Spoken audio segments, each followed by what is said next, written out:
अस्सलाम वालेकुम स्टूडेंट मैं आज आप लोगों को चैप्टर नंबर 10 इसका लेक्चर नंबर 1 है और ये मेरे पास बुक है D1।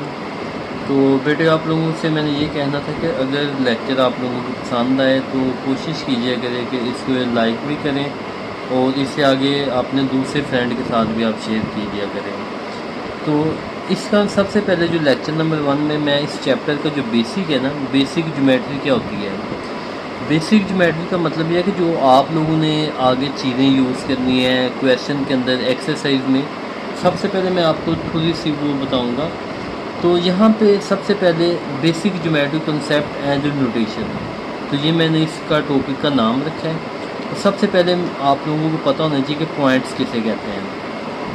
तो पॉइंट्स दो तरह के होते हैं। जहाँ पे भी आपने पॉइंट्स बनाना है, या तो आप हल्का सा ऐसे क्रॉस लगाएंगे, नंबर 2 या आप एक साइन ऐसे लगाएंगे। ऐसे साइन अगर आप लोग लगाएंगे तो इनको हम पॉइंट कहेंगे, पॉइंट का नाम देंगे। नंबर 2 लाइन सेगमेंट क्या होता है। देखिए अगर मैं एक लाइन ऐसे लगा लूँ,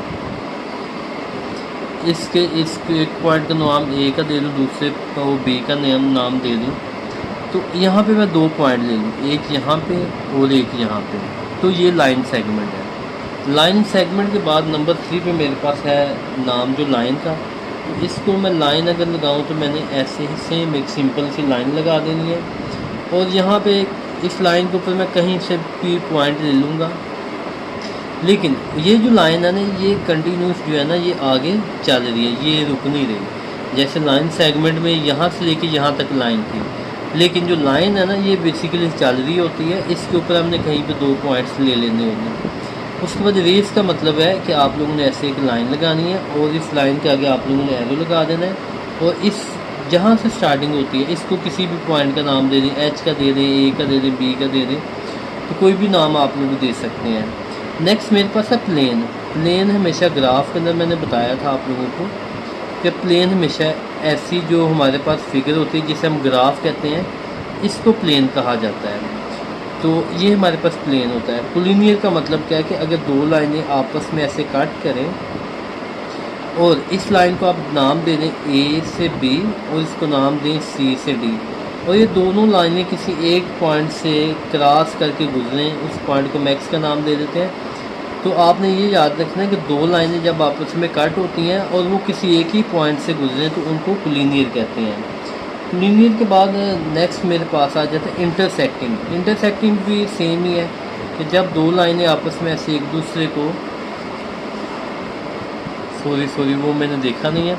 अच्छा, जब 2 लाइनें आपस में एक दूसरे को कट करती हैं, इसको ए बी, इसको सी डी। लीनियर इंटरसेक्टिंग का मतलब होता है कि जब ये 2 लाइनें एक दूसरे को कट करें तो इसको हम कहते हैं इंटरसेक्टिंग कहते हैं। उसके बाद मैं आप लोगों को नेक्स्ट मेरे पास है परपेंडिकुलर। देखिए एक लाइन अगर ऐसे आ रही हो और दूसरी लाइन उसे ऐसे कट करते, इसे परपेंडिकुलर कहते हैं। पैरेलल का मतलब है कि 2 लाइनें सेम डायरेक्शन में ऐसे जा रही हैं या ऐसे वो सेम डायरेक्शन में जा रही हैं, तो ये पैरेलल लाइन की कंडीशन है। नेक्स्ट जो मेरा टॉपिक है उसका नाम है टाइप्स ऑफ एंगल, कि एंगल की ये टाइप्स कितनी है। तो एंगल की टाइप सबसे पहले हम शेयर करूँगा मैं आप लोगों के साथ जी। एंगल में सबसे पहले अक्यूट जो एंगल है वो कितने डिग्री का होता है, मैं आपको सबसे पहले अक्यूट एंगल के बारे में बताता हूँ जी। अक्यूट एंगल जो हमारे पास होता है ना, आप लोगों ने याद रखना है कि 0 से लेके 89 तक जो भी एंगल आ जाए ना, उसे अक्यूट एंगल कहते हैं। या इसे ऐसे कह सकते हैं लेस देन 90, के 90 से कम एंगल को हमेशा अक्यूट एंगल कहते हैं। फिर अक्यूट एंगल के जो शक्ल होती है या डायग्राम होती है, शेप होती है, वो ऐसी होती है। देखिए यहाँ पे जो एंगल बनेगा वो हमारे पास, उसको हम एक्स के का नाम दे देते हैं। ये लेस देन 90 होगा, लेस देन 90। ये इसकी आप लोगों ने शेप भी याद रखनी है कि अक्यूट एंगल की शेप कैसी है। उसके बाद राइट एंगल। राइट एंगल हमेशा होता है कि 90 डिग्री के एंगल को हम कहते हैं राइट एंगल। इसको हम लिखेंगे इक्वल टू 90 डिग्री। इसकी शेप ऐसी होती है, एक लाइन ऐसे, दूसरी लाइन ऐसे, और यहाँ पे जो एंगल बन रहा होगा ना ये वाली पोजीशन में, ये 90 डिग्री का एंगल होता है। तो राइट एंगल में आपने शेप ये वाली याद रखनी है, और राइट एंगल का आपको पता होना चाहिए कि ये 90 डिग्री का एंगल होता है। उसके बाद नंबर 3 पे मेरे पास है अब्यूज़ एंगल। तो अब्यूज़ एंगल जो मेरे पास होता है वो 90 डिग्री से लेके 179 डिग्री, या इसे आप लिख सकते हैं लेस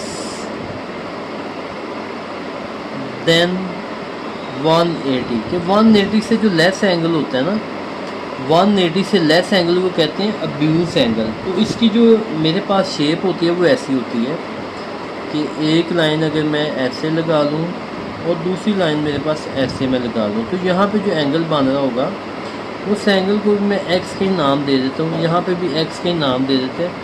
देखें ये जो एंगल है ना, देखें ये एंगल अगर लाइन बिल्कुल सीधी हो तो ये 90 का एंगल बनेगा। तो आपने याद रखें कि 90 से ज़्यादा और 180 से कम, इसको अब्यूज़ एंगल कहते हैं। अभी हम चलते हैं नेक्स्ट पेज की तरफ।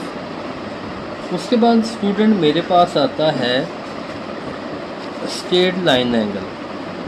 तो स्ट्रेट लाइन एंगल का हमें पता है, स्ट्रेट लाइन एंगल कहते हैं 180 डिग्री के एंगल को क्या कहते हैं, स्ट्रेट लाइन एंगल कहते हैं। देखिए अगर ये ऐसे एक स्ट्रेट लाइन बन रही है ना, कोई भी आपसे पूछ लेता है कि इस स्ट्रेट लाइन का एंगल कितना है, तो आप उसे क्या बता सकते हैं कि वो है 180 का।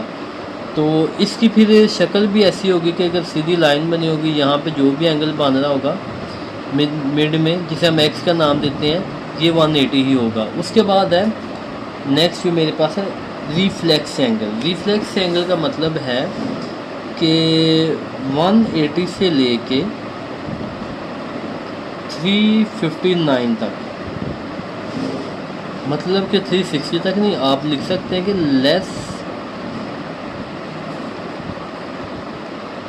देन 360 के 360 से जो कम एंगल बनता है ना, उसको रिफ्लेक्स एंगल कहते हैं।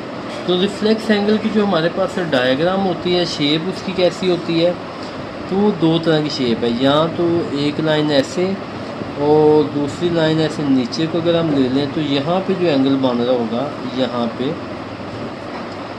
यहाँ इसकी सेकंड शेप जो हमारे पास बनेगी वो ऐसी बनेगी।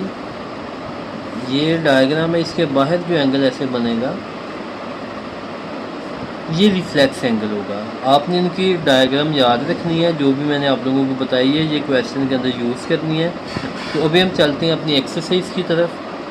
तो एक्सरसाइज मैं आपको अलग लेक्चर में समझाऊंगा। ओके बेटे, अल्लाह हाफिज़।